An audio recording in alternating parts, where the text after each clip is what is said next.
वैष्णो देवी मंदिर हिंदू मान्यता अनुसार शक्ति को समर्पित पवित्रतम हिंदू मंदिरों में से एक है, जो भारत के जम्मू और कश्मीर में त्रिकुटा या त्रिकुट पर्वत पर स्थित है। इस धार्मिक स्थल की आराध्य देवी वैष्णो देवी को सामान्यतः माता रानी और वैष्णवी के नाम से भी जाना जाता है। ये मंदिर जम्मू जिले में कटरा नगर के समीप अवस्थित है। ये इंडिया के नॉर्दर्न साइड में सबसे पूजनीय पवित्र स्थलों में से एक है।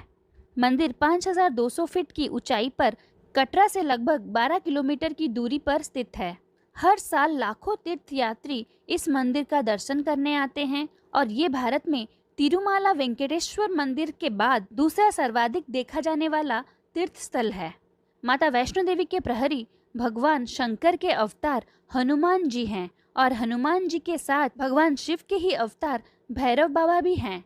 उत्तर भारत में माँ वैष्णो देवी सबसे प्रसिद्ध सिद्ध पीठ है। यहाँ तक पहुँचने के लिए सबसे इजीएस्ट वे इंडियन रेलवे है। इंडियन रेलवे आपको कटरा तक पहुँचा देगा और कुछ लोग वंदे भारत एक्सप्रेस से भी यहाँ आते हैं, जैसे कि हम लोग आए थे।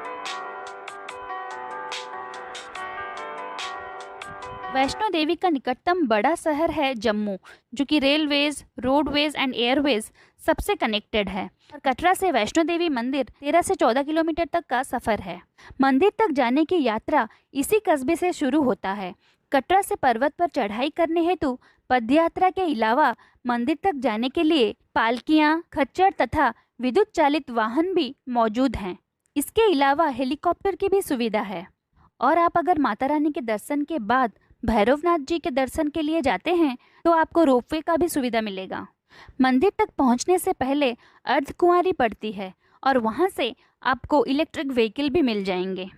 कटरा नगर जम्मू से सड़क मार्ग द्वारा जुड़ा है। पहले रेलवे की मदद से केवल जम्मू तक पहुंच पाना संभव था, पर अब कटरा को जम्मू बारामूला रेल मार्ग से श्री माता वैष्णो देवी कटरा रेलवे स्टेशन के जरिए जोड़ दिया गया, जिसके बाद सीधे कटरा तक रेल मार्ग द्वारा पहुंच पाना संभव है। दिल्ली से कटरा के लिए विशेष ट्रेन भी चलाई जाती है। अभी तो स्पेशल तीर्थ यात्रियों के लिए वंदे भारत एक्सप्रेस भी चलाया जा रहा है। मान्यता अनुसार जिस स्थान पर मां वैष्णो देवी ने भैरवनाथ का वध किया, वो स्थान भवन के नाम से प्रसिद्ध है।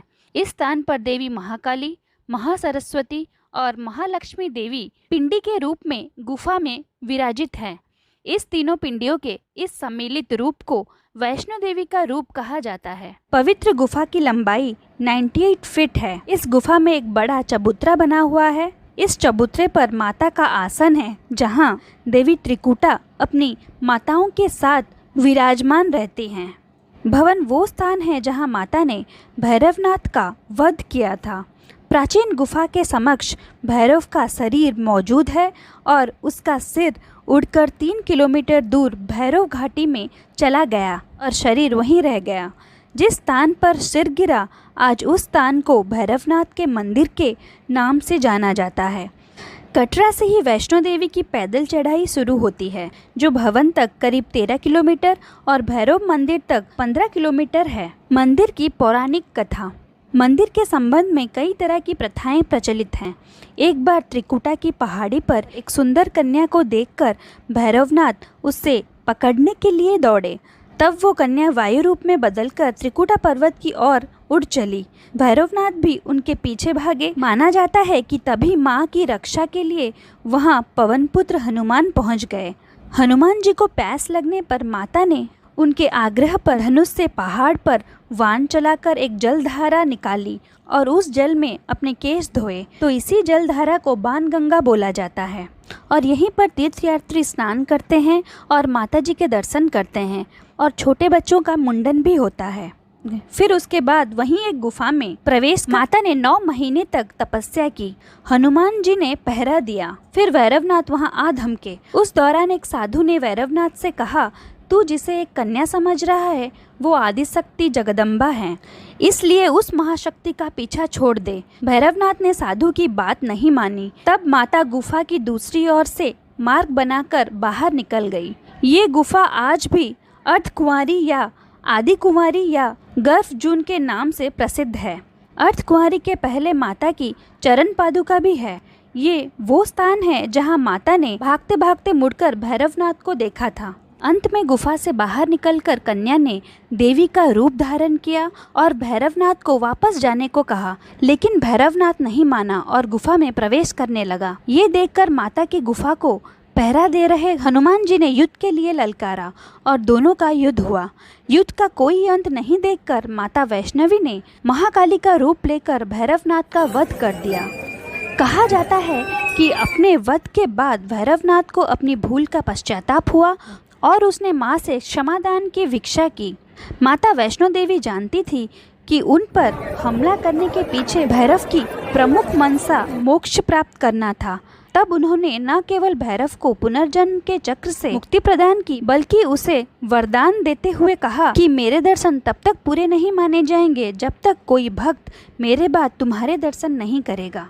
मंदिर की और भी कथाएं हैं। 700 वर्ष से भी अधिक समय पहले कटरा से कुछ दूरी पर स्थित हंसाली गांव में माँ वैष्णवी के परम भक्त श्रीधर रहते थे। वे निसंतान और गरीब थे, लेकिन वे सोचा करते थे कि एक दिन वे माता का भंडार रखेंगे।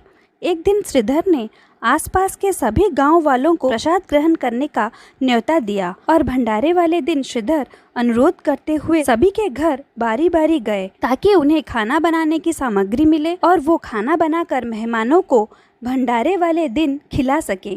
जितने लोगों ने उनकी मदद की वो काफ़ी नहीं थी, क्योंकि मेहमान बहुत ज़्यादा थे। वो सोच रहे थे इतने कम सामान के साथ भंडारे कैसे होंगे। भंडारे के एक दिन पहले श्रीधर एक पल के लिए भी सो नहीं पाए। वो सुबह तक समस्याओं से घिरे हुए थे और उसे बस सिर्फ देवी माँ से ही आस थी। वो अपनी झोपड़ी के बाहर पूजा के लिए बैठ गए। दोपहर तक मेहमान आना शुरू हो गए थे।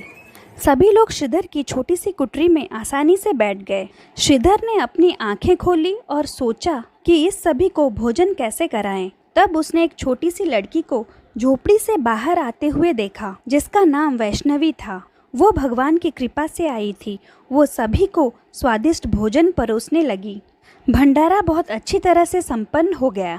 भंडारे के बाद श्रीधर उसी छोटी लड़की वैष्णवी के बारे में जानने के लिए उत्सुक थे, पर वैष्णवी गायब हो गई और उसके बाद किसी को भी नहीं दिखी। बहुत दिनों के बाद श्रीधर को उसी छोटी लड़की का सपना आया। उसमें स्पष्ट हुआ कि वो माँ वैष्णो देवी ही थी।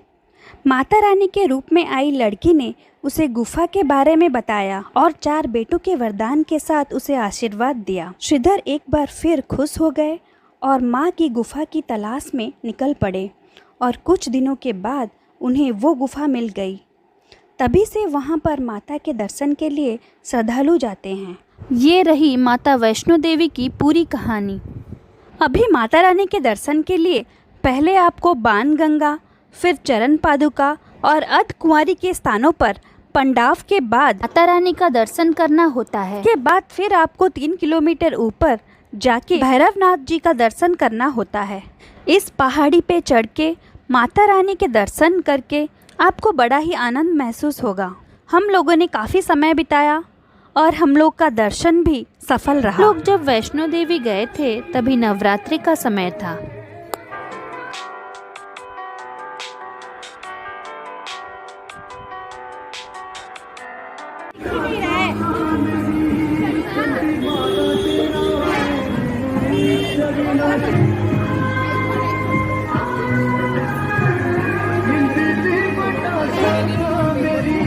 आसपास के दर्शनीय स्थल।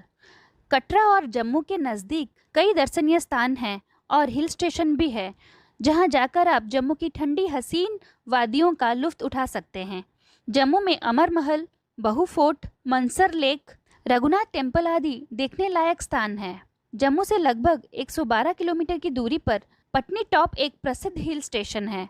सर्दियों में आप यहाँ स्नोफॉल का भी मज़ा ले सकते हैं। कटरा के नज़दीक सिर्फ खोरी, इज्जर फोटली, सनासर, बाबा धनसर, मानतलाई, कूद, बटोट और कटरा में भी देवी माँ का प्राचीन मंदिर स्थित है। इसके अलावा और भी कई दर्शनीय स्थान हैं। ये रहा मेरा कुछ खुद का अनुभव। आशा करती हूँ कि आप लोगों को ये वीडियो पसंद आया होगा और माँ वैष्णो देवी के बारे में अच्छे से जानकारी मिली होगी। चैनल को लाइक, शेयर और सब्सक्राइब करें और इस तरह के और भी वीडियो देखने के लिए कमेंट सेक्शन में बताएं। धन्यवाद। जय माता दी।